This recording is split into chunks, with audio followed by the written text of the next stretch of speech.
The economic crisis has been affecting ordinary people across the globe. The Alligator met Tetsuya Ishikawa, former employee of Goldman Sachs and AMRO, and author of the book How I Caused the Credit Crunch, and asked him where he thought we should be laying the blame and where the financial service industry goes next. Is it fair to say that, bankers have the primary responsibility for this, because it was, after all, you who were playing with other people's money and that were irresponsible in doing so? I mean, it's inescapable that bankers are responsible for a significant portion of the blame. And yes, there are issues that need to be dealt with the banking industry. But, there are other issues. There were other factors in the credit crunch as well. I think just to say that, we were playing with other people's money in a reckless manner is a gross simplification of what the real issues are. I mean, this was a market that created because there was, a demand for credit, a demand for people to borrow money, and the availability of cash from investors who are looking for investments.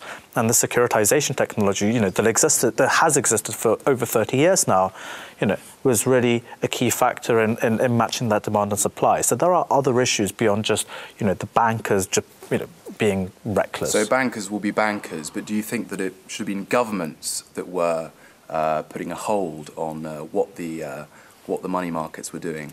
Yeah, I think there's definitely an argument to say that the banks, need to be regulated. It's pretty clear that, the free markets are a great place to be up to a certain point. But, if a good idea gets taken to the point that it's barking mad, then things will go wrong. And that's effectively what happened.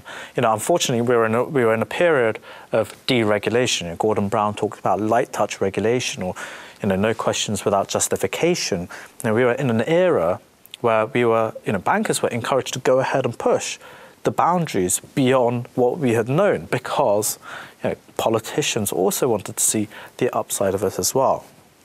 So do you think that it's a culture change that is needed in the banking industry to set things straight? Yeah, I don't think it's so much a culture change. I think it's a return to the culture that existed 30, 40 years ago.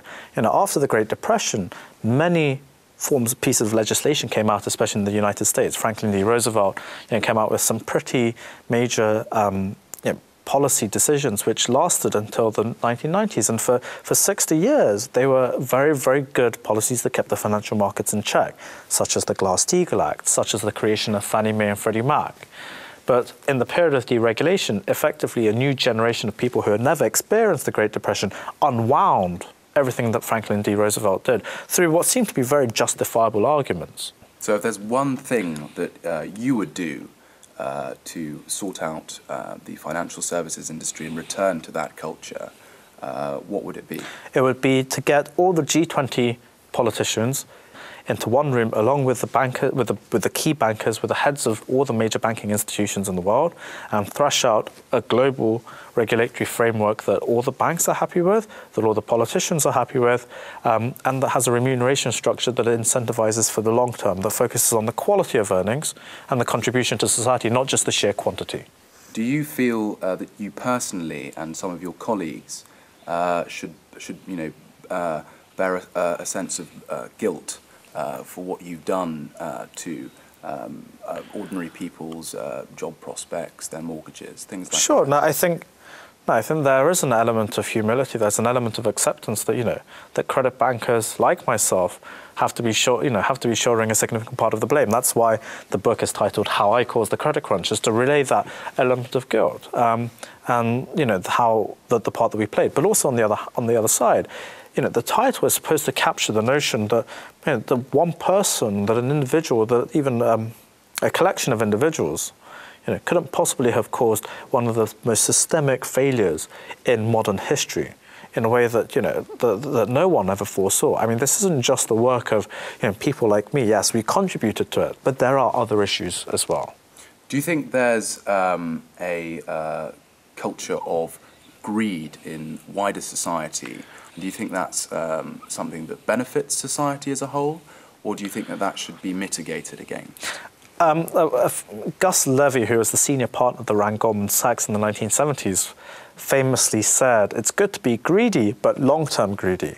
Unfortunately, greed is a part of, greed is always the concept of just wanting more, and capitalism is about wanting more. And in itself, I don't think there's anything wrong with it. I think it can add to the collective, it can add to society in a very valuable way. And I think, you look at capitalist societies and they have done very well for many individuals. The real issue, though, lies in how that greed is kind of manifested. This short-term greed, this notion that you just want money tomorrow or, just for this year without thinking of the consequences is a very unhealthy form of greed. The healthy form of greed is one which is, as Gus Levy said, focused on the long term, that it focuses on, the quality that it produces and contributes to society as a whole.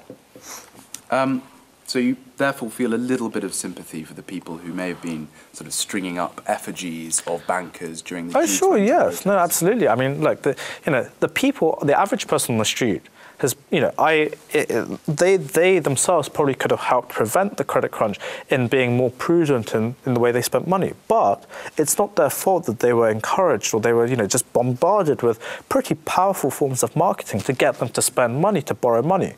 So it's not, when I talk about it's important for everyone to accept responsibility, it's not to say, look, it's your fault. It's to say, if you recognize that, your spending habits might be adjusted and we can achieve this kind of change in spending habits across the board, then, it stops feeding this kind of short-term guilt that we've been seeing in the market. Yes, I mean, everyone sympathizes with effigies being hung of bankers. But, there are, again, kind of greater issues, and I think they're the things that we need to focus on. And unfortunately, if you're the person raising them, like I try to do, then it doesn't make you very popular. And what will you be doing? Will you be continuing your career as an author, or will you be going back into banking? I have no intention of going back into banking at the moment. I mean, I'm pretty happy with the kind of the writing that I'm doing. I write for The Guardian, and it's really, I'm trying to raise all the issues that I can. But to be honest, I mean, beyond, once the credit crunch is over, whether my writing career takes off, whether I'm, a good enough writer to tackle other subjects than just the credit crunch, which is obviously my area of expertise, remains to be seen. But I'll probably give it a very good shot. Tetsuya, thank you very much indeed for joining us. Tetsuya Ishikawa's book, How I Caused the Credit Crunch, is published by Icon Books and is out in all good bookshops.